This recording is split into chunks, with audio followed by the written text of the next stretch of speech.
Today is National Coming Out Day. It happens on the anniversary of the 1988 National March in Washington for Lesbian and Gay Rights. And every year in the Twin Cities, Quorum hosts a luncheon to commemorate. This year will be its 29th year hosting.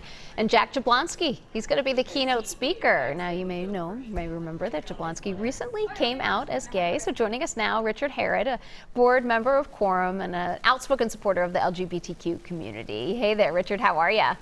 I'm great. Good morning. How are you guys? Great. So how did this all come about? I mean, this is great. Jack Jablonski is your keynote speaker. Yeah, he is. It actually was a sort of serendipity. You know, Quorum was meeting as a board, and a couple days prior to our meeting, Jack Jablonski came out, and we were so moved and touched by his story. We're like, what are the chances? We knew that Jack lived in California, but obviously he, had his roots growing up here in the Twin Cities. And how amazing was it when we were able to connect with him? And he actually is going to be in town for a Jack Jablonski fundraiser this weekend anyway. And so it was actually very easy for him to make a stop by our event this Friday. And we're really excited to receive him. I'll bet. Hey, Richard, I'm curious, for people who may not necessarily know, what is it that Quorum does here in the Twin Cities area?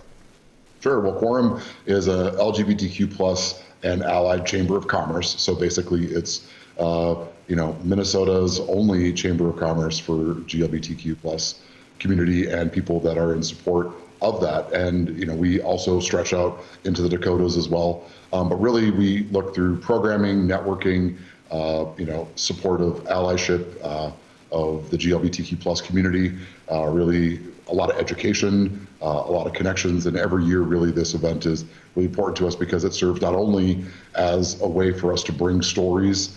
In addition to Jack Jablonski, we have Hildy Edwards, we have Quinn Villa-Gomez, we have quite a few great speakers as well, but we're able to bring those people in together to tell their stories. And we also use this as a fundraiser, not only for the Quorum Foundation, but also we're going to be splitting all of our fundraising efforts at the event with the Jack Jablonski Foundation. So we're excited. We know Jack's story has been inspirational to so many people, and now this sort of new chapter in his story, I assume, and I think, and I hope, and people I've talked with say this part too is inspirational. But it was interesting with Jack. He had said this is something that he knew he was gay for a long time, but he was scared to talk about it.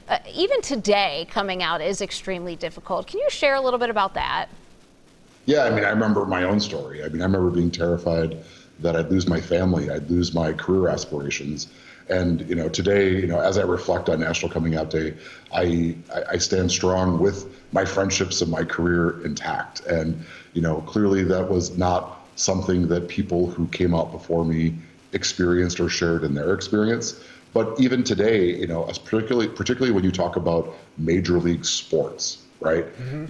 You hear like little peppering of sports athletes coming out either while they're playing or after they have played. And, for NHL hockey, this is a big deal. And, Jack Jablonski works for the LA Kings now, and he also has connections here in the Minnesota Wild. And I think it's great for us to have, someone with his celebrity status bring awareness and enlightenment to people, to young boys and girls everywhere who are just trying to come out themselves and feel good about being a person. Just because you're gay or straight, you still can play all kinds of sports, but it's not as well known for someone to be gay in major league sports. Sure. So, Richard, we know the luncheon is Friday. Is there anything else people who may want to attend, what do they need to know?